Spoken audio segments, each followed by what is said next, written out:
Hi dears, എല്ലാവർക്കും എൻ്റെ പുതിയ വീഡിയോയിലേക്ക് സ്വാഗതം.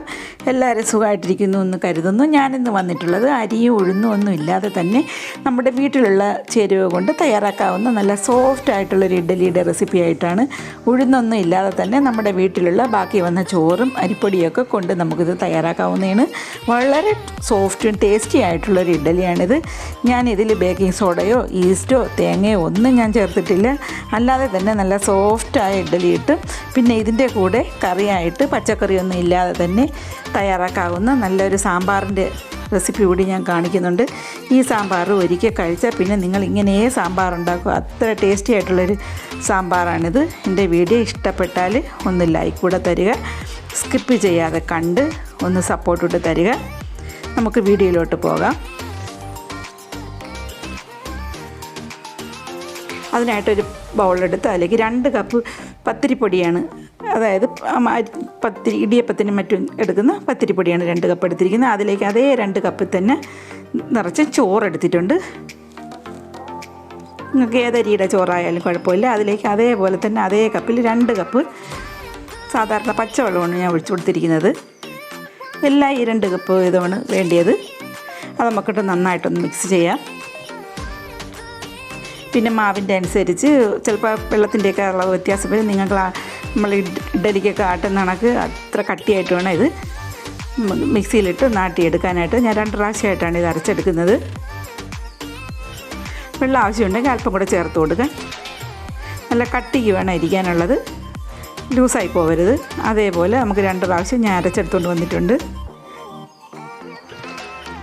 നമ്മളിത് കൈ കൊണ്ട് തന്നെ നന്നായിട്ട് യോജിപ്പിച്ചിട്ടുണ്ട്. പണ്ടൊക്കെ നമ്മൾ അമ്മമാരും ഉമ്മമാരൊക്കെ ഇതേപോലെ ആട്ടുകല്ലിൽ അരച്ച് ഇതേപോലെ കൈ വെച്ചാണ് തയ്യാറാക്കിയിരിക്കുന്നത്.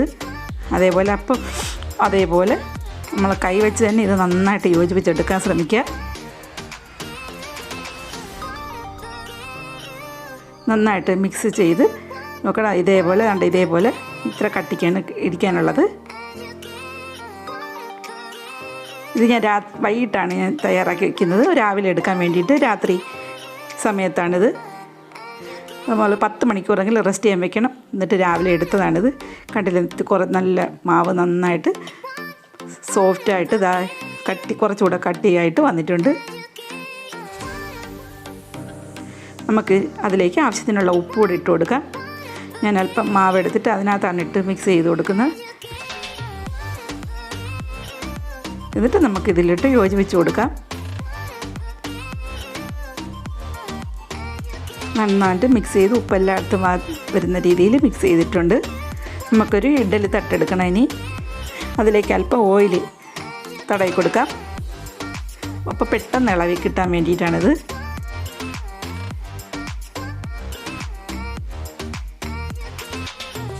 ഇതിൽ സോഡാപ്പൊടിയോ ഈസ്റ്റോ ഒന്നും ഞാൻ ചേർത്തിട്ടില്ല.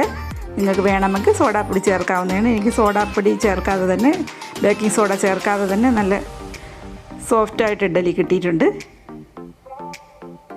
നമുക്ക് ഇഡ്ഡലി തട്ടിലൊഴിച്ച് നമുക്കിതൊന്ന് ആവിയിൽ വേവിച്ചെടുക്കണം.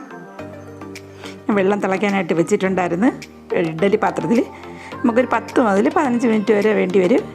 നിങ്ങളെ ഫ്ലെയിമിൻ്റെയൊക്കെ അനുസരിച്ചിരിക്കും നമുക്ക് വേവിച്ചെടുക്കാൻ.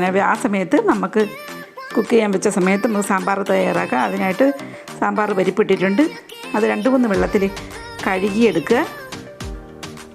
എന്നിട്ട് നമുക്കൊരു കുക്കറിലോട്ടിട്ട് കൊടുത്ത് ആവശ്യത്തിന് വേവാനായിട്ട് ആവശ്യത്തിനുള്ള വെള്ളം ഒഴിച്ചു കൊടുത്ത് അതിലേക്ക് ആവശ്യത്തിനുള്ള ഉപ്പും 1/4 ടീസ്പൂൺ മഞ്ഞൾപ്പൊടിയും കൂടി ഇട്ട് മിക്സ് ചെയ്തിട്ട് നമുക്കൊരു 3 വിസിൽ കേൾക്കുന്നവരെ ഒന്ന് വേവിക്കാനായിട്ട് വെച്ചിട്ടുണ്ട്. പിന്നെ നമുക്ക് ആകെ പച്ചക്കറി വേണ്ടത് 5 തക്കാളി എടുത്തിട്ടുണ്ട്. പിന്നെ കുറച്ച് ചെറിയ ഉള്ളി കഴുകി വൃത്തിയാക്കി തൊലിയൊക്കെ കളഞ്ഞെടുത്തിട്ടുണ്ട്. ഇത്രയും പച്ചക്കറിയാണ്, ഇത് 2ആണ് വേണ്ടി. പിന്നെ 2-3 പച്ചവെള്ളം എടുത്തിട്ടുണ്ട്.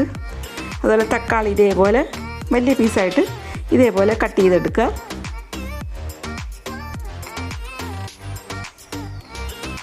ഞാനൊരു പാത്രം വെച്ചിട്ടുണ്ട്. അതിലേക്ക് ഒരു 1.5 ടേബിൾ സ്പൂൺ വെളിച്ചെണ്ണ ഞാൻ ഒഴിച്ചു കൊടുത്തിരിക്കുന്നത്. അതിലോട്ട് നമുക്ക് കഴുകി വൃത്തിയാക്കി എടുത്ത ചെറിയ ഉള്ളി ഇട്ട് കൊടുക്കാം. നിങ്ങൾക്ക് സവാള വേണമെങ്കിൽ അത് ഇതേപോലെ ചെറുതായിട്ട് അരിഞ്ഞിട്ട് കൊടുക്കാവുന്നതാണ്. ചെറുള്ളിയാണ് കുറച്ചുകൂടെ ടേസ്റ്റ് ഈ സാമ്പാറിന്. അതിലേക്ക് പച്ചമുളക് കൂടെ 2ആയിട്ട് കീറി ഇട്ട് കൊടുത്തിട്ടുണ്ട്. 3 പച്ചമുളക്, ഉള്ളിയൊക്കെ നിറം മാറി വന്നിട്ടുണ്ട്. ആ സമയത്ത് നമ്മൾ അരിഞ്ഞു വെച്ചിരുന്ന തക്കാളി ഇട്ട് കൊടുക്കാം. അതുകൂടെ ഇട്ടൊന്ന് വഴറ്റിയെടുക്കുക.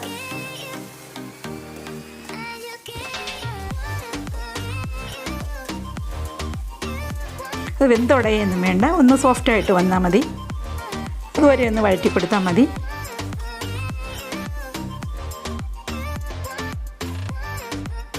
പിന്നെ അതിലേക്ക് 2 ടീസ്പൂണോളം മല്ലിപ്പൊടിയാണ് ചേർത്ത് കൊടുത്തിരിക്കുന്നത്. പിന്നെ 1.5 ടീസ്പൂണോളം മുളക് പൊടി, ഞാൻ കാശ്മീരി മുളകും അല്ലാത്ത കൂടെ മിക്സ് ചെയ്ത് പൊടിച്ചതാണിത്. അതുകൂടെ ചേർത്ത് കൊടുക്കുക. എരിവിനനുസരിച്ച് നിങ്ങൾക്ക് മുളക് പൊടി കൂട്ടുന്നതാണ്. പിന്നെ 1/4 ടീസ്പൂൺ മഞ്ഞൾപ്പൊടി, 1 ടേബിൾ സ്പൂണോളം സാമ്പാർ പൗഡറാണ് ഞാൻ ചേർത്ത് കൊടുത്തിരിക്കുന്നത്.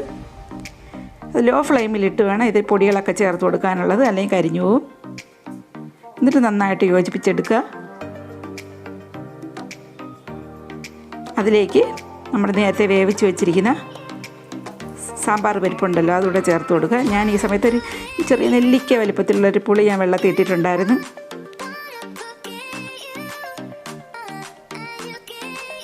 അതിലേക്ക് ആവശ്യത്തിന് വെള്ളം, നിങ്ങൾക്ക് ഇത് തണുത്ത് വരുമ്പോഴത്തേക്ക് കുറച്ചുകൂടെ വരുന്ന സാമ്പാറാണിത്. അതനുസരിച്ച് വെള്ളം ചേർത്ത് പിന്നെ ഉപ്പ് നോക്കിയിട്ട് ആവശ്യത്തിന് ഉപ്പ് കൂടെ ചേർത്ത് കൊടുക്കുക. പിന്നെ ഞാൻ നേരത്തെ വെള്ളത്തിരുന്ന പുളി, ഒരു ചെറിയ നെല്ലിക്ക വലിപ്പത്തിനുള്ള പുളി, നമ്മൾ തക്കാളിക്ക് പുളിയുള്ളതാണ്, അനുസരിച്ച് പുളി ചേർക്കുക. പിന്നെ കുറച്ച് കായപ്പൊടിയും കൂടെ ചേർത്ത് കൊടുത്തിട്ടുണ്ട്. ഇത്രയാണ് ഇതിന് ആവശ്യമുള്ളത്. പിന്നെ കുറച്ച് മല്ലിയിലയും കൂടെ വേണ്ടി വരും, ഉണ്ടെങ്കിൽ ചേർത്ത് കൊടുക്കുക.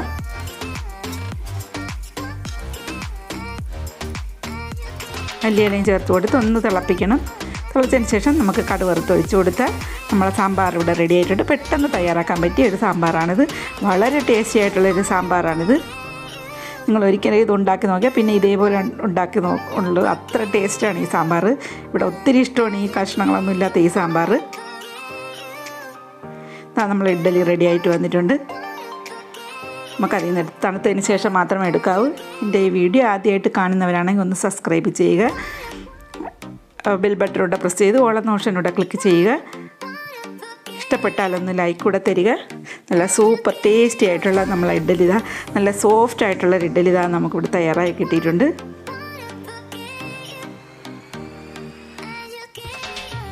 കണ്ടില്ലേ, മുറിച്ച് നോക്കുമ്പോൾ അറിയാം അതൊക്കെ നല്ല സോഫ്റ്റാണിത്. പക്ഷേ മറ്റേ ഇഡ്ഡലി ഇതിനായിട്ട് നല്ല വ്യത്യാസമുണ്ട് ടേസ്റ്റിൻ്റെ കാര്യത്തിൽ. നമ്മൾ ഉഴുന്നൊക്കെ ചേർക്കുന്ന ഇഡ്ഡലിക്ക് ഇതിന് വേറെ ടേസ്റ്റാണിത്. രണ്ട് ടേസ്റ്റാണിത്. നമുക്കൊരു ബൗളിലോട്ട് വെച്ച് നമുക്ക് സാമ്പാർ ഒഴിച്ച് വളരെ ടേസ്റ്റി ആയിട്ട് നിങ്ങൾ ഒരിക്കലെങ്കിലും ഇത് ഉണ്ടാക്കി നോക്കുക. പെട്ടെന്ന് നമുക്ക് തയ്യാറാക്കാൻ പറ്റുന്ന ഒരു സാമ്പാറും ഇഡ്ഡലിയാണ്. അരിയൊന്നും കുതിർക്കാനൊന്നും നിൽക്കണ്ട. അരിപ്പൊടിയുണ്ട്, പെട്ടെന്ന് ചോറും ഉണ്ടായി പെട്ടെന്ന് നമുക്കിത് തയ്യാറാക്കി എടുക്കാവുന്നതാണ്. എൻ്റെ ഈ വീഡിയോ ഇഷ്ടപ്പെട്ടെന്ന് കരുതുന്നു. അടുത്ത വീഡിയോ ആയിട്ട് കാണുമ്പോഴേക്കും thank you for watching. By.